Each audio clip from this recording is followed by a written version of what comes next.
channel. I just got back from the market and I just bought a few things. Can you guys see Abigail from here? Okay.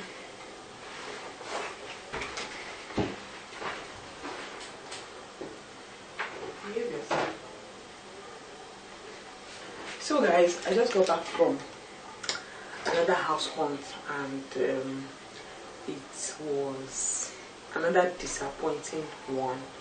The one I was really crazy about. My husband isn't so crazy about it, so he said his heart was not there and it wasn't everything he wanted. It was in a very bad location. The house is very beautiful, but a bad location. So I guess we'll keep hunting, but as it is now, we're already considering staying back here. I wrote a long list of the things I really don't like about this house, so that no matter how hard I try to convince myself that I want to stay here, I'll just have to move out anyway. So I decided to buy something for my mother-in-law, which I think if you don't use inverter in your house, I think you guys need this. It doesn't usually come as a new product, but you see it as fairly used, usually imported, but they come without any scratches. Most times they are thrifted.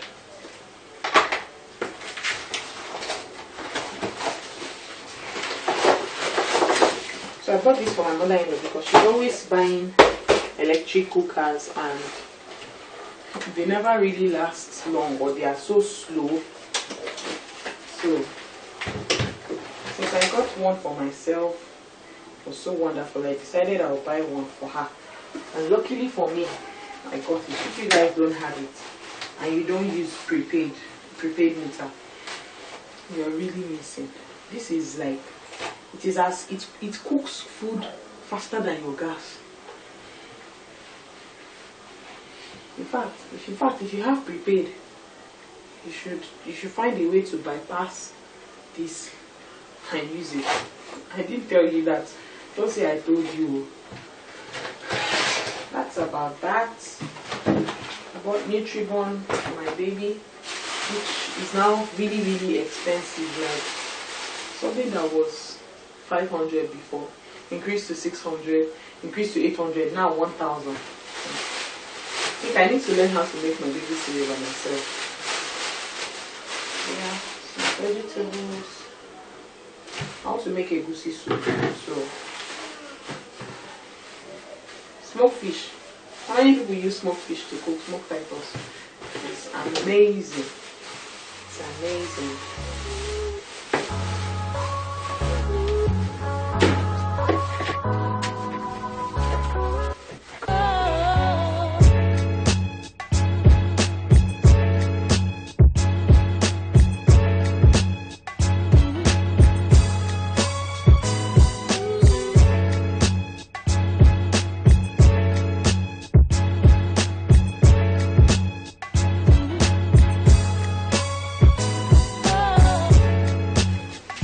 When I was younger, my mom used to say, you only tear up when you're cutting onions if you don't enter the kitchen. You know, one of those things they used to say, if you don't enter the kitchen, that means you won't be able to cook for your husband.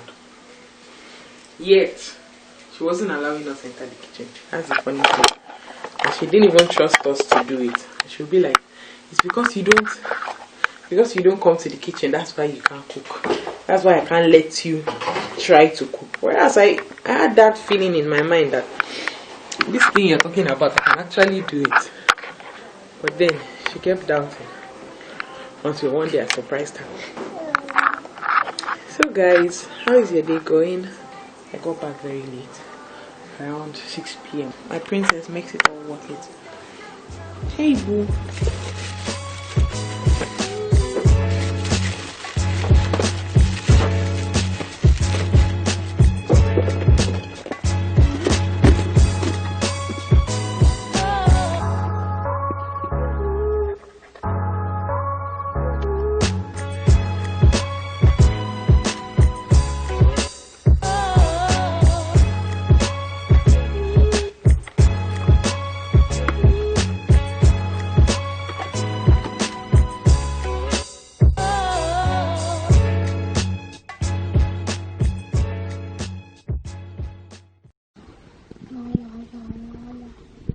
I don't know why you woke up by this time.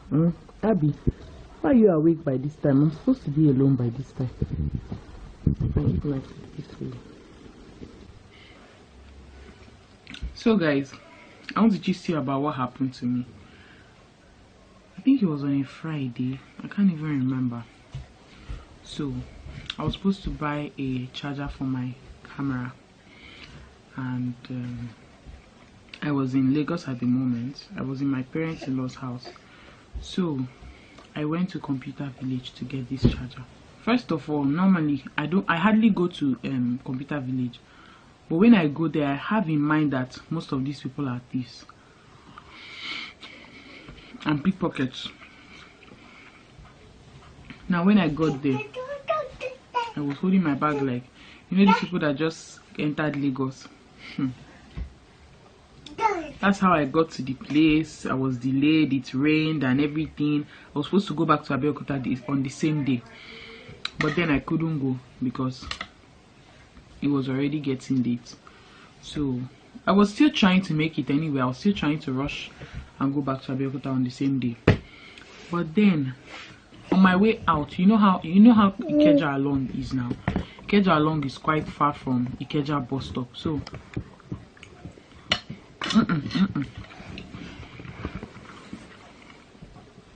I believe this thing now. Hey, she has seen the fish.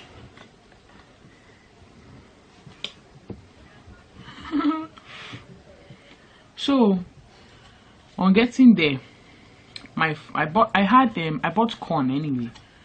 So hey,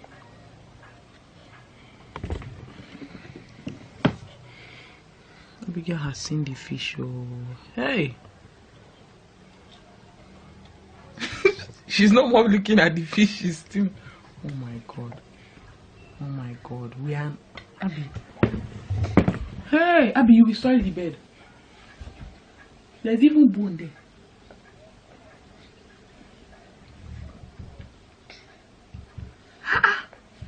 You didn't even take the small one. I'll give you little by little. I'm not very good at telling stories anyway, so just manage with me. Plus this girl is really distracting me. So I was walking to Along to get the bus, and then I noticed a side of my bag was open. Like, you know, normally when I'm going to Computer Village, I hold my bag for the zip to be on this side, so I can see my zip. Like if anybody wants to try anything funny, it will have to be from the one right in front of me. But on this very day, the zip was behind me, like on this side, and I carried the bag like this. I don't even know what happened. I don't even know how this thing happened, that somebody opened my bag and took my phone out. It's still a mystery to me. So first of all, when I noticed that zip open, I just zipped it up. Never in my wildest dream will I have thought somebody had actually taken my phone, because I was walking fast, I was in a hurry, and I was carrying my bag, and I wasn't carrying so many things safe. When I got into the bus, first of all, I started searching my bag. Like most times my bag just seems to swallow up things and I don't find them. Eventually I find them in the bag. So I started searching my bag. Like at first it was like I'm still going to find it. Then it became serious. Then I removed my things in the bus. I didn't see my phone. At that moment I had to come down from the bus. I was shocked. To me it was funny. Like I knew this thing could happen and I was already careful. How did it happen? So what I now did, I now got down from the bus, like let me go back to the camera shop to check for it. Then I called the phone, it rang, the person didn't pick. I called the second time, the person caught the call. The third time, the phone was switched off. Hey, at this point I was walking, in fact while I was calling, I was walking to the camera shop, which is still at Ikeja under bridge. Then I had to stop. My slippers now caught. The thing was already making me very angry. My slippers now caught on top. So now the phone I had with me, I had a phone with me. The battery of that phone is not very good. So I used the phone to call my husband immediately to tell him what had happened. And then I told him to send credit to that number so that if I need to call my phone again or call anybody, I'll have credit. I won't be stranded, because the number that is connected to my account is the one that was stolen. So then it occurred to me that anything can happen. They can make any withdrawal on my account. So I quickly went to the closest MTN service center and blocked my line. That's not the beginning. That's not how frustrating the day was. That is not even frustrating enough. I went there. First of all, they said I need to get affidavit and everything. I had to start going out to look for affidavit. Finally got the affidavit and everything after a long time, like almost 2 hours. I got back. They said I was supposed to have collected the number the first time I came. So at this time, I'm the last person, even though I had been there for already about 2 hours. I started waiting. After waiting, it got to my turn. Okay, now it's my turn. The first person started closing up for the day, balancing her accounts and everything, while I was sitting on the stool and waiting for her. In my head, I was just very angry. Maybe that's Boone. Wait first. Take this one.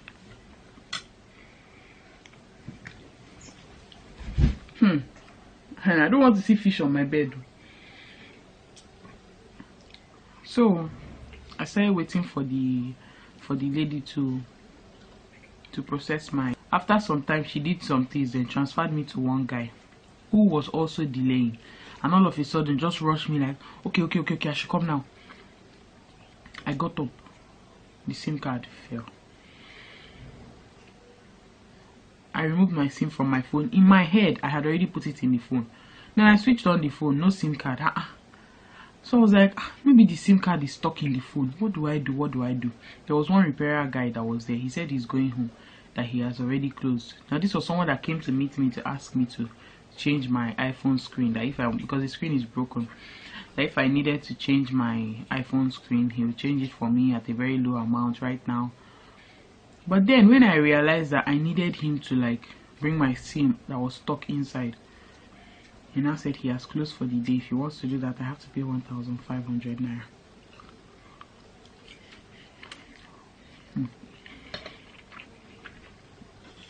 1,500.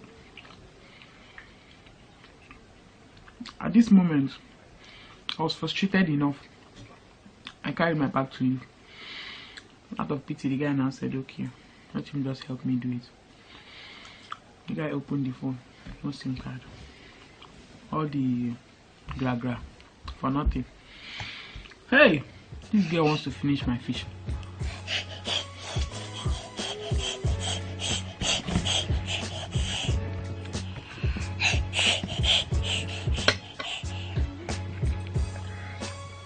Yeah, take this one. Take this one.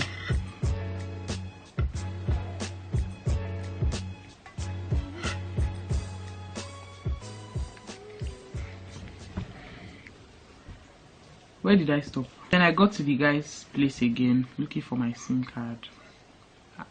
At this point, people, in fact, no. I got back to the guy that called me. Guess what? He had gone. He hadn't closed yet, but I think they have a boss to catch up with. Many people were still there, but they just said he had gone. In the same room, we were in the same room. He just stepped out, like gone home for the day. Now it was now a thing of, please, who is going to help me complete my SIM registration?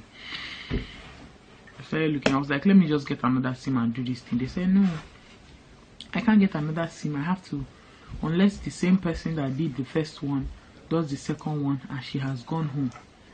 I have to come back tomorrow. Now I'm supposed to go to Abeokuta today, which already is impossible.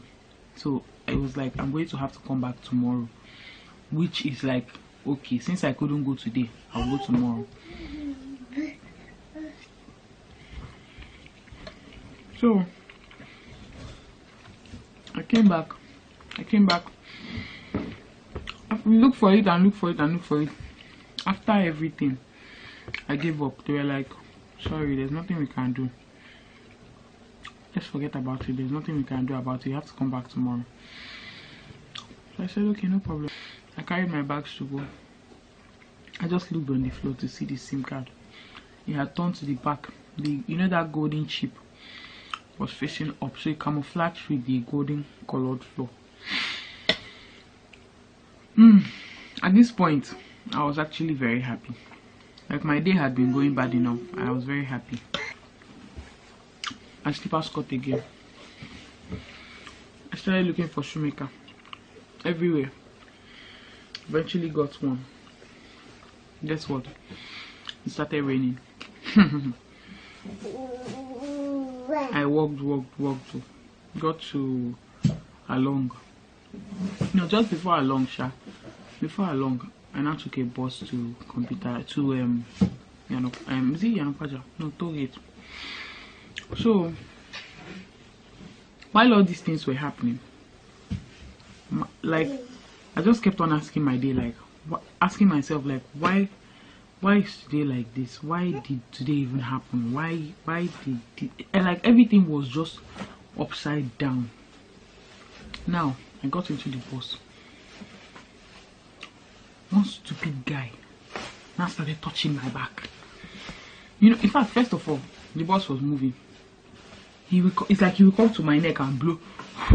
Either he blows or the breath from his nose. I don't even know what exactly he was doing. And I wasn't even in a good mood at all. Not talk about somebody trying all those rubbish. I just turned back and looked at him with one bad eye. The guy himself just respected himself and stopped. All the touching and everything. You know, sometimes somebody will sit down behind you in the bus. The knees might be very close to you, might actually touch your bum. But you know, it's not every time that you complain. Sometimes you just be like, okay, let me try and see whether this one is naturally touching or whether the person is the one making it touch. So in this case, it was like that the first time he entered. Then he adjusted it. Then later it happened again. I just looked at him because I would have really talked in a way that he would not have even liked. On getting home, the driver decided to pass corner. Everybody said, we have almost gotten to our destination, you don't need it. He refused. He insisted to pass that place. He got to a place. The bus got stuck in the mud. It was a thing of come down and push. I'm not coming down. I paid my money. I'm not coming down to push. At the end of the day, this stupid driver wasted our time and then left us to go on our own. Guess what? I started walking in the mud and the pass cut again. I started dragging it. Dragged it till I got to the express. Then I remembered that I actually had another slippers in my bag, because that was not the slippers I wore out. I just bought it on the road because the one I was wearing was uncomfortable. So I bought this other palm slippers. I bought it at Ikeja. That was what was cutting, and because of so many things going on in my head, I forgot I actually had something else in my bag I could put on. So then I just changed. After changing the slippers, finally I just found my way home. I was wet because it was raining, and it was just a very frustrating day. A very, very frustrating day. Like one of the most frustrating days of my life. Like, it was one of the most frustrating days of my life. One of the most frustrating days of my life. So that's it, guys. And then, well, for now I've not retrieved my line yet. I'm so scared of wasting my time going to MTN office and then they tell me to come back after 30 days. I'm so scared of wasting my time like that, because going out is, especially if I'm alone with Abigail and her daddy hasn't been around. Her daddy is not around. So going out is not very easy because there's nobody to leave her with. I have to go with her. What do you guys think about this corona and school? Right? Abigail is supposed to start school in September, and I really wish she would start in September, but I don't know, this whole corona thing. Are they saying children will not start in September because the previous term did not end? Or are they going to rush them? Because if they rush them, that will be a very big rush.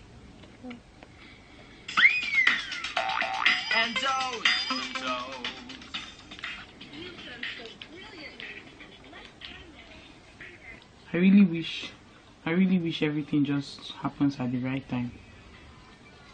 Alright guys, thanks for watching. Talk to you later.